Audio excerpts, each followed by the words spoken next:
Hi guys, welcome to my channel. Excuse my hair, I am fresh out of the shower and it's not entirely dry yet, but that really doesn't matter for the sake of this video, I think. This video is going to be about one book in particular, and of course you already saw on the thumbnail which video this is about, but let me give you like a little bit of background information, how I came to read, well, this book. My two favorite book YouTubers, but also like some of my favorite YouTubers in general, are Carrie Cakes and the Book Leo. Carrie and Leonie, in other words.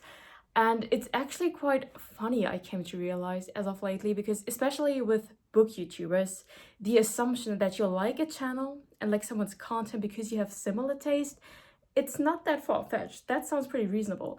But with both Leonie's and Carrie's reading preferences, I have to admit they're actually quite far removed from my own. Now, I think it's fair to say that both Carrie and Leonie read most of the time YA fantasy fiction. And fantasy fiction, especially YA, is like really not my kind of content. Like, I don't have anything against it, but it's just not my cup of tea. So I like never reach out for it. Yet these two channels are my favorite booktubers. So that's kind of funny, I guess. Because no, I personally never really think about picking up a YA fantasy novel. And yet when Carrie uploads a 50-minute video talking about YA fantasy, do I watch it? Yes. Do I enjoy it? Yes.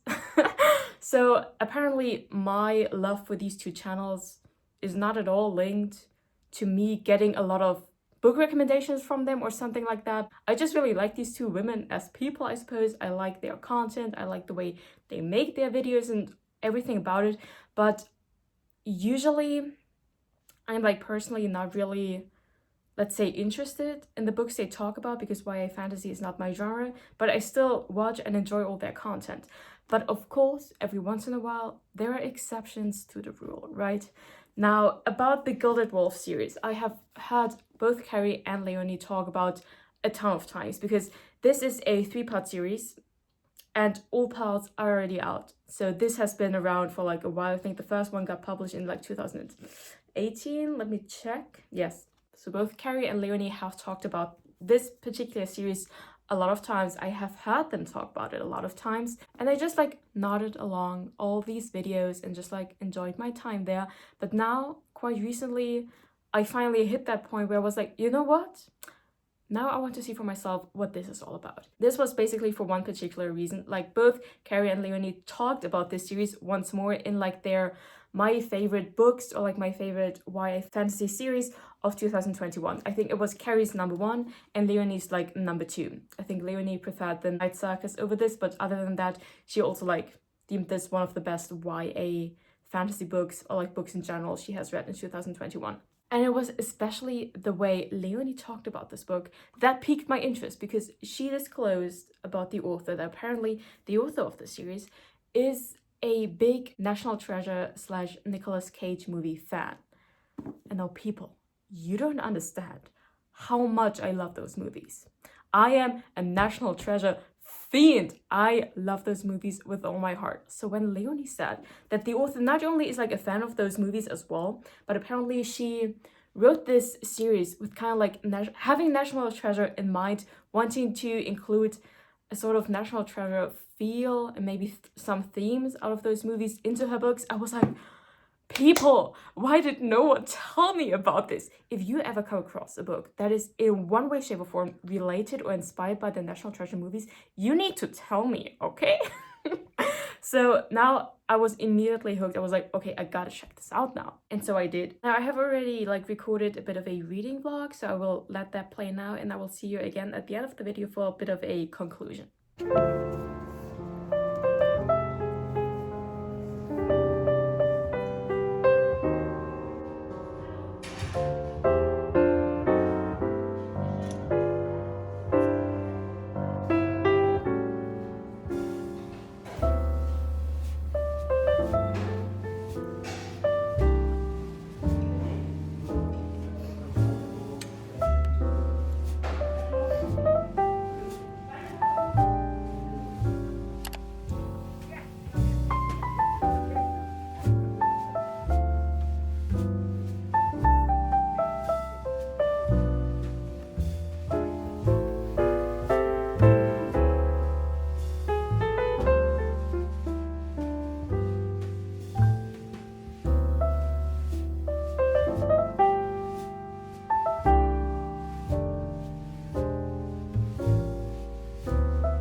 guys, I just got back home. I had a pretty long day today, to be honest. I first at uni and then I worked at the museum for my internship. But afterwards, I treated myself to a bubble tea and some kimchi jjigae for dinner, as you could see. And now afterwards, I went to first of all, I started reading the Gilded Wolves last night, but last night I only read the prologue. So today I really started to jump into the story, but I mean, I'm only a couple of chapters in at this point. We have already met our protagonist, our gang of teenage misfits, as so often is the case in YA fantasy. And the first heist has already taken place, but I think a lot more theft and stuff is gonna follow in this book. But yeah, so far so good. They just solved this kind of puzzle thingy, and they even put some illustrations right here into the book. I enjoyed that because I do love me a little puzzle myself. So yeah, I mean, I can't obviously say much about it yet, but so far so good. But what you saw at the bookstore is that I picked up part 3 of the Dune series. At first when I looked into the shelves, this the third part, Children of Dune, was not there anymore, but I asked the lady working there, and they actually had one of these left in the store. It was actually reserved for a different person, but they had reserved this book since December 7th. That's over 1.5 months ago. So she was like, you know what, I'm just gonna sell you this. And I was like, yay. But this video is about this book anyway. So I will change clothes now and change into something comfy and cozy and continue reading a bit, make myself something hot to drink or something like that, and have a nice evening. Hi you guys. So actually today I am on quite a cool mission from my internship. I don't have to work at the office today, and that's pretty cool because the weather is super nice. I don't know if you can tell, but skies are blue, the sun is shining, and I'm hunting down 70s just chairs and sofas today because we need some for something, it doesn't matter. But yeah, I'm kind of excited to be on this mission, out and about. So I have my book with me, of course, because I have done some research on all the places I want to check out, and they're all over the city, some of them quite far out. So I will be on the train a lot, or on the subway, so it's always good to have a book with me. So let's go.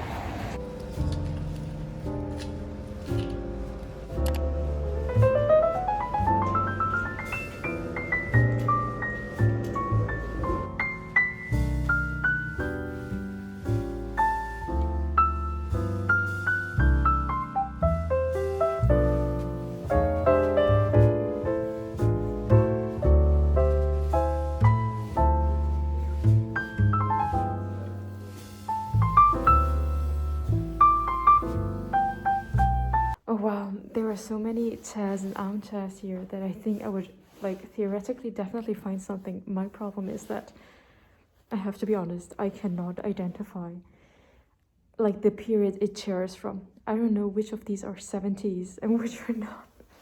So I have to wait until the clerk is free so he can help me out, because I cannot make a decision right here because I don't even know which chairs I'm supposed to take a photograph of, because I have no idea.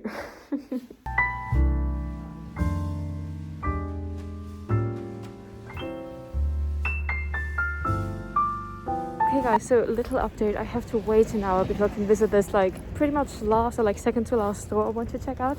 But that's actually perfect because right here, the building you see right here, that is the university for filmmaking and video making. I don't even know. But right next to it, you will see in a second, or within the same building almost, is the Museum for Egyptian Art, and they have an exhibition on that I wanted to check out, and it's just down the road from that one store. So it actually gives me perfect time to check out the exhibition if they're open and if they will let me in without a reservation, and maybe even grab a coffee.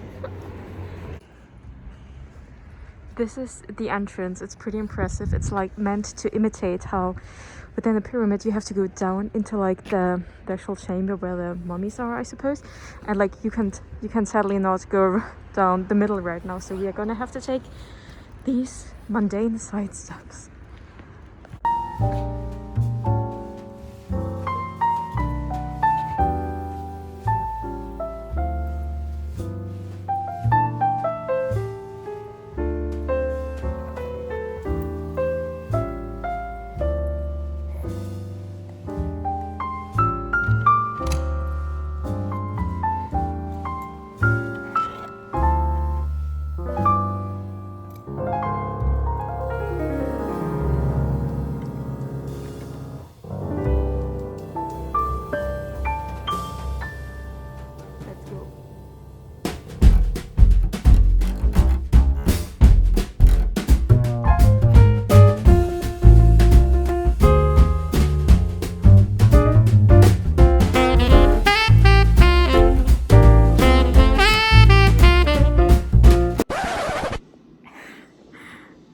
Wait, what?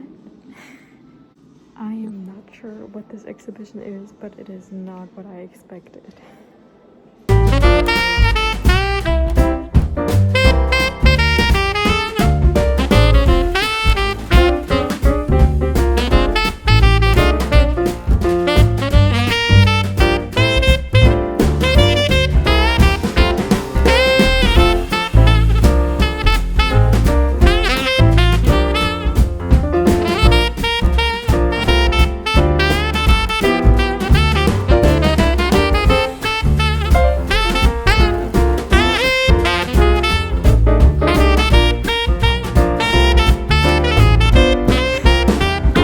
Okay guys, I'm not at all sure what I just witnessed. Like at first when I entered, I was so confused, to be honest. I was like, wait, what? I mean, I didn't have any expectations heading into this. I didn't know like how they would have giving an Egyptian art museum a duckish twist, but now I do. But yeah, at first I was really confused. I was like, wait, what? This is like a hoax exhibition, or like what is this? But don't understand it wrong though, this was actual art, as in like none of that was photoshopped or anything. Those were all like genuinely made pieces of art, but they simply like basically in this exhibition they showed the history of human mankind via like some of history's most famous art pieces, but they gave all of them a duckish twist. I don't know who came up with that idea. It's pretty hilarious. And yeah, that was rather unexpected. I have like a few minutes left now. I think I'm just gonna head over to the next museum, not to enter, but it's like in the bright sunshine, and I think I'm gonna chill in the sun a bit and read some more.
I am back home now, and I got myself something for dinner on my way back home.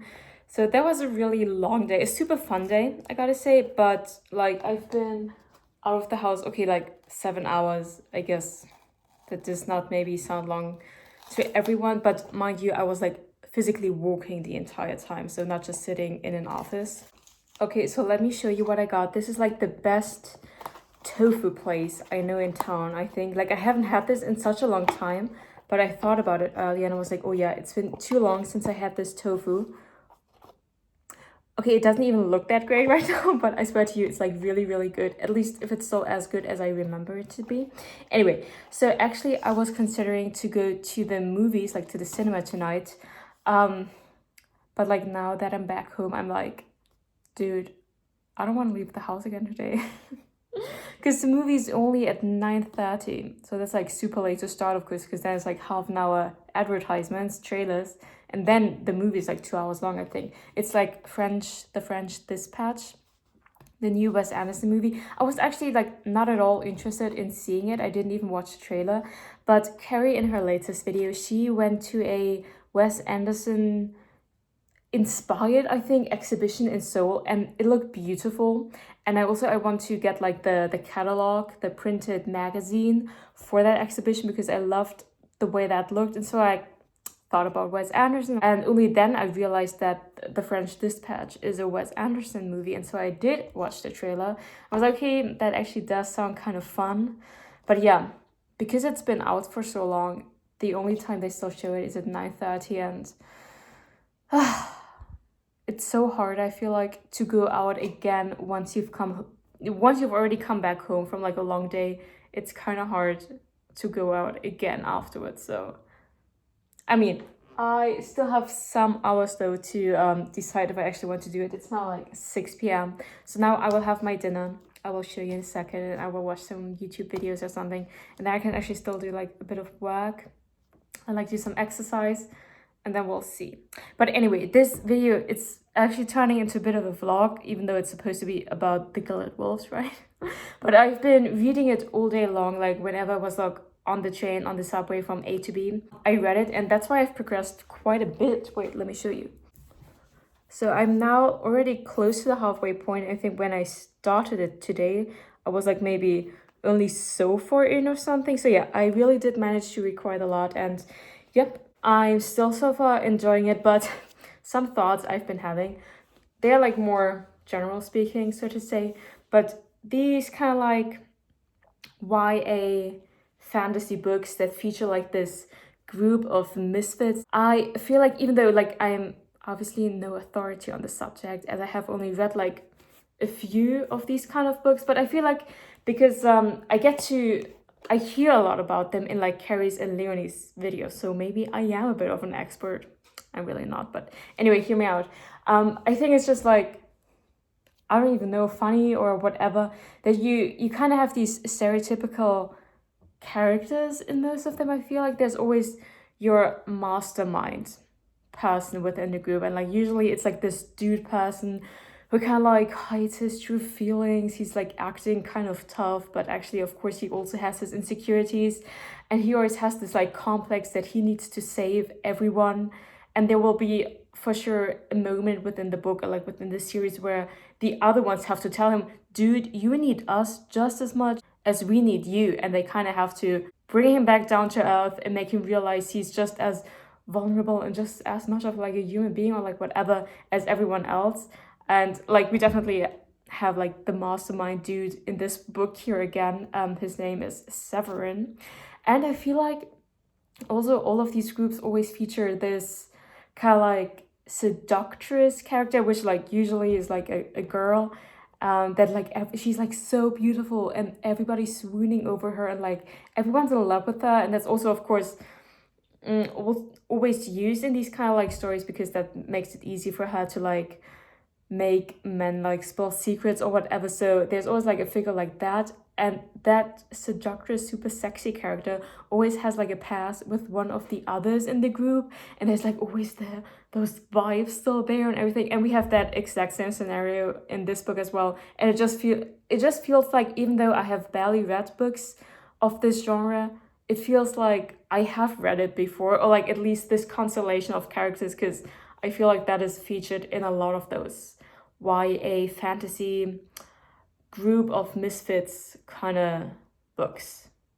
And I think I'm not reaching out too far with that one, but whatever. This is not even like an evaluative statement. I'm not saying that that's like a good thing, a bad thing, that it's annoying me or that I love it. It's like neither of those. It's just like I'm just noticing it, and I'm like, yeah, okay, we have that constellation over there. I see what's going on. Anyway, but now I want to stop talking and start eating. Now again, hear me out. I know this maybe doesn't look that good, especially because it's been sweating all over the packaging. I don't like that, but I remember this to be especially delicious. So let's see if it still is. Okay, now basically I have finished this a couple of days ago and I enjoyed it. I'm not like obsessed with the book, the series now, but I definitely enjoyed it. I like those parts the best where our group of misfits, or like certain members of the group, solved like puzzles, and we even got like illustrations of those puzzles they had to solve. Like I think that was the part that came closest to like the National Treasure themes in general, this like puzzle solving aspect. So I really enjoyed that one. And in general, like these heist books and movies, like for example like the Oceans 11, 12, 13, 8, they're just fun. Personally, I do enjoy that kind of content, so I enjoyed that part of it. As I already mentioned, I felt like some parts of this were somehow YA fantasy stereotypical, even though I can't really judge what's stereotypical or not because I haven't read a lot of these books. But then again, even I, with having only read a few of them, can already kind of recognize certain like themes, tropes, or like characteristics of characters. The things that I did enjoy the least, especially towards the end of the book,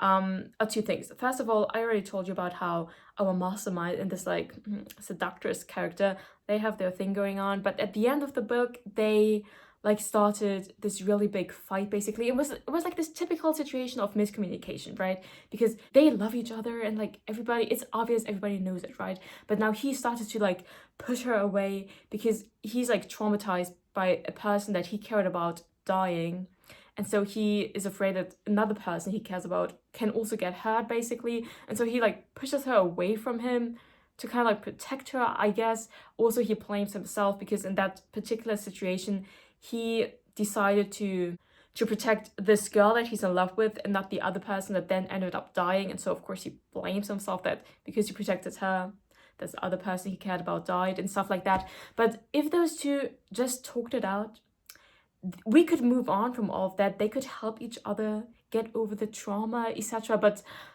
so they're fighting now, and it's just so unnecessary, I think. And I fear, like, I already ordered the second book. Like, first I wasn't sure if I wanted to continue, but then I decided I'm just gonna do it. I'm just gonna continue reading. And I really fear that it's gonna be like a big part of the second book, like those two bickering, fighting the entire time, because I can't, if anything, they're gonna like make up again by the end of the second book. I think they're probably not gonna make up in like the first chapter of the second book. So I really hope that that aspect of the story is gonna be held to a minimum, because I really don't care about that. It's just so unnecessary, I think. Anyway, and the second thing kind of that was just like not what I particularly enjoy is in the end of the book, the fantasy aspects got quite heavy, let's say. I mean, in this entire book, fantasy, of course, like fantasy elements are omnipresent. They have like their forging powers and all of that, but I was fine with that. Those were like kind of cool, kind of chill. But especially in the end, like the big showdown, stuff happens that was a bit too fantasy-y for my personal taste. Like the dead being resurrected, or someone sprouting wings because they're being turned into an angel, or sprouting horns because they turned into the devil. That was like, that's where I tapped out. I was like, okay, time out, please, for me. So I also really hope that those kind of like heavy or like hardcore fantasy elements are also gonna be less prominent in the second part, because as I told you, like this only happened within like this last showdown scene, and everything else I was fine with, like the fantasy elements. It wasn't like too hardcore for me, basically. And I hope the second book is gonna be like that like through the majority of the book we only have like our forging powers and all of that. That's pretty fun, I think. But nothing like this resurrecting the dead and all. That's dumb to me. Like, I don't like that. That's too hardcore fantasy for me. So, but yeah, we'll see. This book took place in Paris. The second one is now gonna take place, I think, mainly in St. Petersburg. That's partly why I decided to continue the series, because taking place in St. Petersburg, that's just super cool. I've been wanting to go to St. Petersburg for so long, so I was like, okay, now I can at least go there via this book, I suppose. So I was like, okay, I'm going to continue. Other than that, I found it interesting how this story, it takes place basically in our world in 1889, because, you know, quite often I believe fantasy books, they take place in completely different like universes, or at least in completely different worlds and planets and all of that. Everything is completely like different from what we have going on here on planet Earth, basically. But this does take place on planet Earth. Things that happened in our actual history are also being referenced in this book. So there's not like an alternative universe that this is taking place in, and that to me was already more intriguing than if it had taken place on, as I just said, a different planet, a different universe altogether. And I found it especially, again, I don't know if interesting is necessarily the right word, but I enjoyed how the author, it also picks up on this theme of colonialism, because most of our protagonists have ancestors that come from countries that are being colonialized by, well, European powers. And so it is a strong theme in this book as well. For my taste, this entire aspect of like colonialism, people from colonized countries being discriminated against and all of that could have been even more heavily or like more obviously criticized. I mean, it is definitely let's say maybe insinuated throughout the entire book, because of course we feel with our protagonists, and a lot of them kind of struggling with people being prejudiced against them based on the color of their skin, of their background, them coming from like colonized countries. It's definitely already there as like a theme as well, but I think like criticism against colonism and everything could have been even more like obvious in your face, not just more or less insinuated. It is more than just insinuated, but yeah, just like for my personal taste, it could have been even more, there could have been an even like stronger message. But then again, I get this is not a scientific or like philosophical essay on colonialism, but this is a YA fantasy heist novel, and this is just like one of the themes featuring in the book. But it is quite important, as I just said, because the most of our characters in one way, shape, or form have to deal with like the repercussions of colonialism in their own life. But who knows, maybe in like the second and third book this is definitely going to stay a topic, and maybe we talk about it some more and like also criticize it more heavily, I suppose, in the next novels. But this in general, that this takes place in like our world, but like in the past, in 1889, referencing these topics, I thought it was very interesting, and I enjoyed that because yeah, as I'm not the biggest fantasy buff myself, I find it more easy to connect with a story that at least takes place on our planet, like in our world, with our history and all of that, than if it's like completely removed from everything you and I know basically, and you have to like learn about everything in that new world, planet, universe, etc. Anyway, so that's basically my take on the Gilded Wolves. As I already said, I am going to continue the series. I can't promise I'm going to finish it. Maybe if I hate the second part, then I'm not going to read the third part. But for now, so far so good. Thank you, Carrie. Thank you, Leonie, for the recommendation. Please always let me know if you come across another National Treasure inspired book. I need to know that, okay? I will always check out any sort of media that is in any way, shape, or form inspired by the National Treasure movies. And that's the main takeaway of this video. I hope you enjoyed this. If you're interested, watch out for that video to come about the Silvered Serpents. That's what the second part is called. And I will see you in general in my next video. Bye!